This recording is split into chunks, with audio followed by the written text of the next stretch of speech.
Hai, Assalamualaikum. Selamat sejahtera. Apa khabar semua? Sihat ke tidak? Bertemu lagi dengan Abang Azizur Rahman hari ini yang akan berkongsikan iaitu berfikir secara positif. Adik-adik positif ke tidak? Apakah kategori orang yang berfikir secara positif ini? Apakah kesan dan implikasinya dalam kerjaya, dalam pelajaran? Kita kongsikan hari ini. Dan dikatakan bahawa orang yang berfikiran positif ini sentiasa melihat sesuatu itu penuh dengan keindahan, penuh dengan kegembiraan. Suka sangat. Jadi dia tidak melihat seseorang itu pincang ataupun perlu diruntuhkan idenya. Tetapi orang yang positif ini meraihkan apa sahaja cadangan, apa sahaja idea daripada rakan mereka.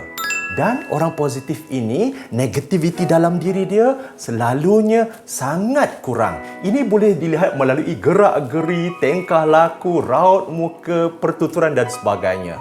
Dan dikatakan adik-adik, dalam positive thinking ataupun berfikir secara positif ini, ia digunakan sebagai tools ataupun alat bagaimana menguruskan stres. Apabila berlaku sahaja tekanan kepada mereka, mereka akan mengambil itu sebagai salah satu cabaran dan positif untuk terus berusaha mengatasinya dan melakukan dengan sesuatu usaha yang terbaik. Sebagai contoh, di hadapan saya ni ada 2 biji stress ball.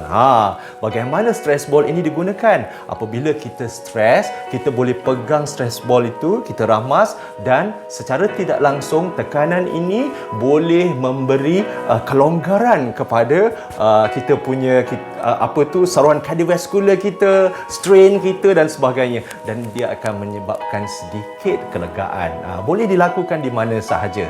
Ini salah satunya kerana dalam stres ini, dalam pengurusan stres ini kita ada 2 iaitu eustress dan distress. Eustress ni adalah stres yang positif.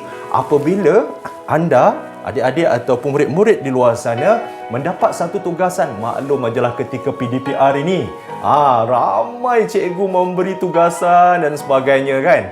Tak bersemuka, jadi melalui pengajaran dan pembelajaran di rumah dalam talian, maka anda sedikit ada kalanya tertekan. Tetapi seandainya anda ambil tugasan ataupun arahan yang diberikan oleh guru itu secara positif, walaupun anda stres, sebenarnya stres itu menjadikan anda mencari alternatif terbaik untuk menyelesaikan tugasan tersebut dengan berjaya. Jadi, tekanan itu berada dalam keadaan sementara saja dan anda kembali sejahtera.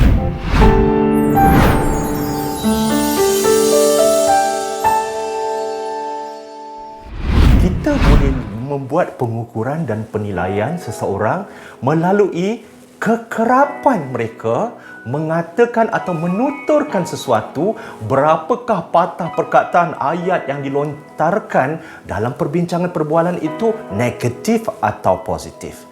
Kalau seandainya perbincangan atau pendapat itu banyak negatif, setiap apa sahaja idea yang kita lontarkan atau rakan-rakan kita tidak diraihkan, tidak disambut, malah condemn secara konsisten berkali-kali. Bukan sahaja sekali pertemuan, tetapi setiap masa dia negatif. Ini kita boleh melihat bagaimana perkongsian daripada seseorang itu memberi kesan kepada perbincangan tersebut. Dalam masa yang sama, adik-adik, kita lihat bahawa gerak-geri dan tingkah lakunya juga boleh menggambarkan seseorang itu positif atau negatif. Contohnya, eye contact dia, raut wajah dia yang arrogant, kata kita masam, mencuka, tidak semua. Saya tak suka macam tu. Boleh tak awak ubah? Saya setuju dengan pendapat anda. Tetapi boleh tak saya cadangkan tambah sikit saja?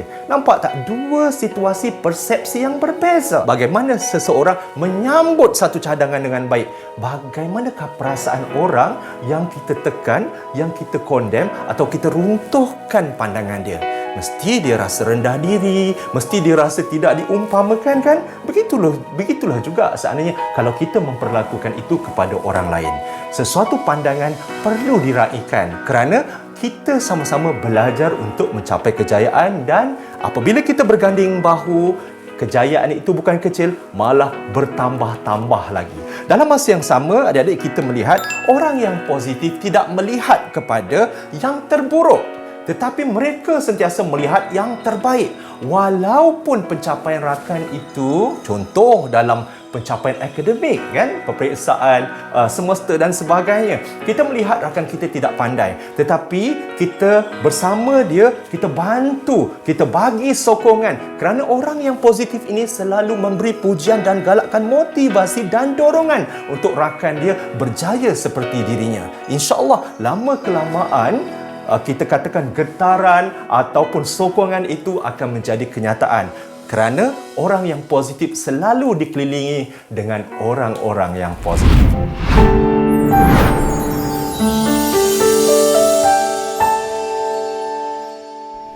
Sudah pasti saya ambil kisah bagaimana seorang pelari pecut dunia, iaitu Derek Raymond. Derek Raymond ini ketika dalam perlumbaan lariannya mengalami kecederaan otot, dan dalam masa yang sama dia masih terus untuk menamatkan perlumbaannya. Dalam masa itu, seorang tua, ayahnya, berlari daripada belakang dan memberi sokongan bergandengan dengan anaknya, iaitu Derek. Dan akhirnya mereka mendapat sokongan yang gemuruh, dan semua penonton beribu bangun dan memberi sorakan tanda pujian dan sokongan kepada Derek yang walaupun cedera pada otot, dan ayah dia turut sama membantu berlari bersama-sama keliling kita kata balapan itu, dan akhirnya dia berjaya menamatkan.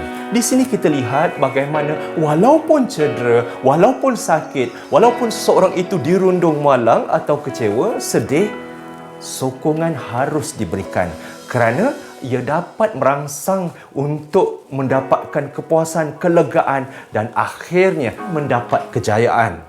Walaupun tak menang, tetapi sokongan daripada bapanya tadi memberi rangsangan yang kuat dan jitu kepada jiwa Derek Raymond tadi.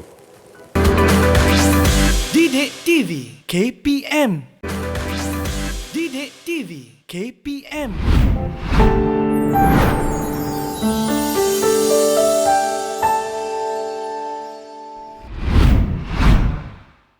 Sudah pasti, kerana seseorang yang berfikiran positif ini mempunyai daya ketahanan yang tinggi.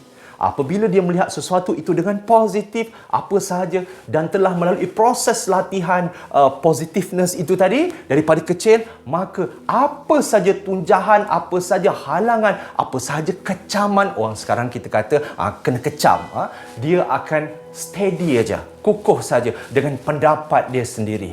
Kerana orang yang positif ini banyak berjaya. Apabila kita sabar, apabila kita tabah dan kita berjaya melalui ranjau serta halangan individu-individu yang penuh negatif ini, maka anda akan mencapai kejayaan kerana matlamat anda yang konsisten. Dan dalam masa yang sama, dia tidak mudah terpengaruh. Contohnya kan, dalam perbincangan, perbengkelan, ataupun dia terpaksa menyiapkan satu projek inovasi. Ini pertandingan ni. Kerana kadang-kadang dalam pertandingan ni kan, murid-murid, ada juga rakan-rakan kita yang negatif. Kita mesti kalah punya. You buat macam mana pun, tinggal masa setengah jam lagi, tak cukup masa mah. Baik kita berhenti je. Orang yang negatif ini kita boleh nampak, kita boleh lihat, kita rasa. Tetapi orang yang positif, walaupun berada dalam 1 minit, dia tetap steady dan menggunakan masa-masa terakhir itu untuk merebut peluang dan kejayaan yang sedia ada di hadapan. Dalam masa yang tersebut, dia tidak mudah mengalah. Walaupun dikecam, walaupun disanggah, walaupun dinafikan, dia tidak akan mengalah. Dia akan terus secara steady untuk mencapai matlamat impian. Ataupun dalam pertandingan bola sepak, kita lihat bagaimana di saat minit terakhir pun pemain bola sepak masih gigih lagi. Anak-anak JDT marah orang yang bukan menyokong JDT. Nampak tak bagaimana mereka mempunyai kekuatan fizikal dan mental dalam berjuang untuk memenangi suatu pertandingan. Begitulah orang yang positif.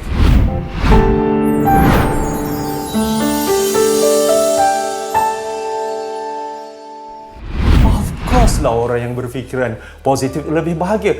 Nampak kan bagaimana orang yang berfikiran positif dengan mukanya yang ceria, dah lah cantik, kacak, menarik.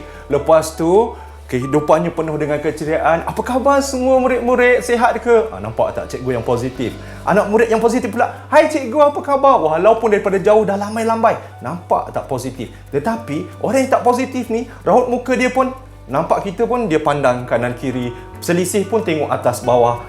Nampak tak? Ini adalah salah satu bagaimana ciri-ciri negativity dan positif itu dilemparkan kepada orang ramai. Dan dikatakan bahawa adik-adik, oleh Martin Seligman ini, seorang psikologi klinikal menyatakan bahawa seseorang yang sentiasa berfikiran positif ini, dia merasa hidup lebih bahagia. Bahagia ke tidak tu? Macam abang selalu bahagia. Syukur, Alhamdulillah. Dan lihat bahawa orang yang positif ini, dia mempunyai ramai kawan. Dan kawan dia pula keliling adalah orang yang positif. Dan orang yang positif ini sangat kuat memberi sokongan dan dorongan. Kalau seandainya apa sahaja kesusahan yang berlaku pada rakan dia, you kat mana? I punya motor pancit lah. Tunggu, kejap lagi I sampai. Tetapi kalau negatif, macam mana you bawa motor? You tak cek angin ke? You tak banyak dilontarkan, padahal orang tu sedang kesusahan. Nasibnya dirundung malang. Tetapi kita masih lagi IQ dan tidak memberi bantuan yang sepatutnya. Dan dikatakan bahawa personaliti yang digambarkan sebagai seorang yang gembira, ceria dan terbuka. Orang positif ini, berfikiran positif ini, sentiasa berfikiran terbuka, menerima seseorang itu seadanya, terima keunikan orang lain. Nampak tak? Kalau kita tengok orang yang positif, apakah butir perkataan yang keluar daripada bibir atau mulutnya? Selalunya kalau kita tengok apa yang saya dah hasilkan, cantik, cantiknya awak buat ni. Betul ke cantik? Ya, betul. I rasa teruja lah you buat stress ball ni begitu cantik. Daripada mana ni? Bahagian psikologi dan kaunseling Kementerian Pendidikan Malaysia. I nak buat lain kali kalau kita tambah warna-warna lain lagi menarik. Nampak tak bagaimana dia melontarkan pandangan, dia puji, dia tingkatkan, tetapi dia memberi idea. Kalau seandainya ini yang you buat macam ini, simple macam ni. Kalau macam ini pun saya tak nak buat dah, tak cantik apa semua. Apa fungsi ni? Nampak tak? Dia merendah-rendahkan. Bayangkan kalau kita sebagai ibu bapa, kita layan anak kita tidak cemerlang tuan-tuan perempuan setengahnya. Tetapi kalau kita downgrade dia, kita judgemental dia, kita tak memberi sokongan, jiwa dia lama-kelamaan akan hancur. Siapa lagi yang nak memberi pertolongan dan sokongan kalau bukan kita sebagai ibu bapa? Sebab itu di sekolah, guru-guru juga kena main peranan. Dan adik-adik yang sedang mendengar ini juga, bila dah tahu apa yang abang kongsikan, jadilah orang yang positif. Jadilah rakan yang menyokong rakan lain. Kerana kepandaian kita kadang-kadang tak sama dengan rakan kita yang lain. Setidak-tidaknya dia rasa diterima dalam kumpulan walaupun mereka mempunyai prestasi pencapaian yang berbeza.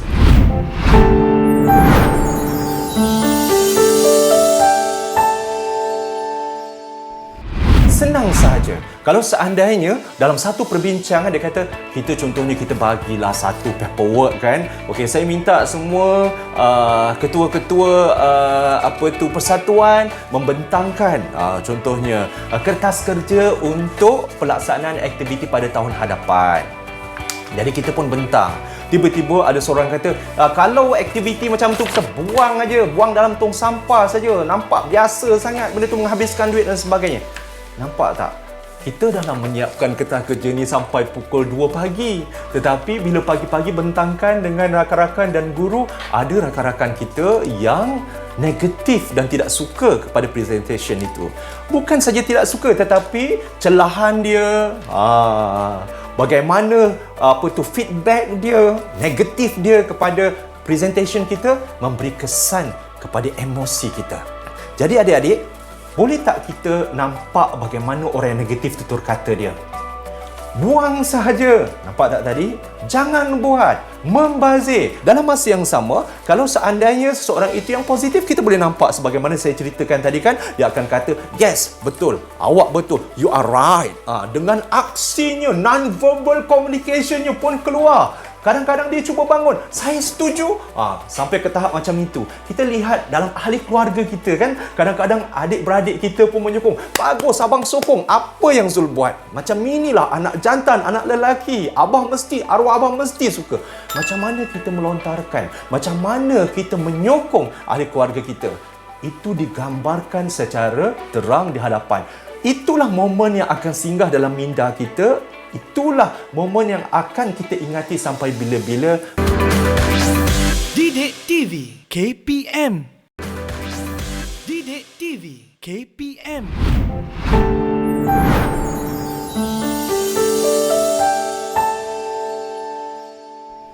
Telah saya terangkan tadi bahawa dalam stres yang kalau kita ambil eustress, apabila kita stres tetapi kita ambil satu tugasan atau sesuatu cadangan, suruhan daripada guru itu sebagai salah satu cabaran untuk berjaya, dan ketika itu anda stres, sebenarnya anda stres mencari alternatif, iaitu perkara-perkara baik untuk menjadikan benda ataupun salah satu aktiviti ataupun hasil tersebut menjadi hebat. Ketika itu memang anda stres, tetapi hanya sementara. Hasilnya pastilah kebabum. Jadi kebabum ni kata orang hebat lah kan, superb. Jadi di situ melihat bahawa orang-orang yang berpositif ini, dia lebih tumpu kepada hasil yang terbaik daripada memikirkan keburukan. Dan dalam masa yang sama, tanamkan sifat rajin dan ringan tulang.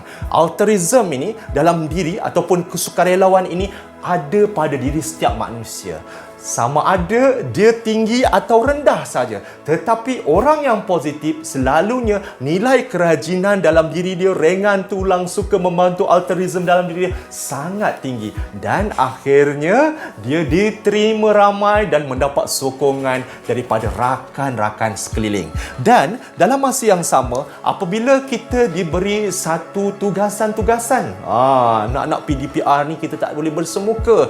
Jadi aktiviti nak kena jalan seperti biasa. Maka cikgu pun beri tugasan, ayah pun beri tugasan kepada anda. Macam-macam tugasan, kadang-kadang membantu adik ketika PDPR. Jadi sedikit memberi tekanan kepada anda. Tetapi seandainya anda dapat membantu adik menyelesaikan PDPR sepanjang masa, maklum ajalah tiap-tiap hari PDPR kot. Jadi bagaimana hubungan anda dengan adik itu? Kalau sebelum ini tidak rapat, tetapi kerana ayah dan ibu meminta bantuan anda, maka anda dapat meningkatkan bukan saja kebolehan tetapi hubungan baik dengan adik silaturahim dalam keluarga. Nampak tak bagaimana ayah dan ibu itu mahu kita berbaik dengan adik, dan akhirnya cabaran-cabaran PDPR atau sebagainya itu dapat diselesaikan dengan jayanya, dan adik kita dapat belajar dengan baik sekali. Syukur, alhamdulillah. Jadi adik-adik, sentiasalah berfikiran positif. Jangan mudah patah semangat. Walaupun kena condemn, walaupun kena kecam, kena kutuk, tak kiralah dalam media sosial ataupun dalam grup WhatsApp, steady saja, cool saja. Kerana anda telah mempunyai foundation ataupun jati diri ataupun dalaman yang kuat. Kalau kita semak melalui inventory personality, pastinya anda ni mempunyai assertiveness ataupun kita kata trait-trait personality positif yang lain dengan dominan. Jadi relax sahaja, layankan sahaja, ambil yang positif. InsyaAllah anda akan berjaya. Ibarat dalam kita kata law attraction, konsep law attraction, dikatakan bahawa the more you give, the more you get. Banyak anda memberi positif, anda juga akan mendapat pulangan yang baik daripada Allah SWT dan daripada rakan-rakan serta keluarga, insya-Allah. Jadi ibarat kata Martin Seligman kata, seorang ahli psikologi klinikal ini, yang saya ulang sekali lagi, seorang yang sentiasa berfikiran positif, dirinya akan sejahtera dan lebih bahagia. Jadi semak diri kita, lihat di hadapan cermin, bahagiakah kita, ceriakah kita? Insya-Allah dengan sokongan rakan-rakan, dengan keadaan diri anda yang sentiasa memberi sokongan kepada rakan-rakan lain, sentiasa berterusan, anda akan dapat manfaat di kemudian hari, insya-Allah. Baik, itu sahaja daripada abang untuk adik-adik yang istimewa. Sampai kita berjumpa lagi dalam rancangan kaunselor anda Didik TV KPM pada masa depan.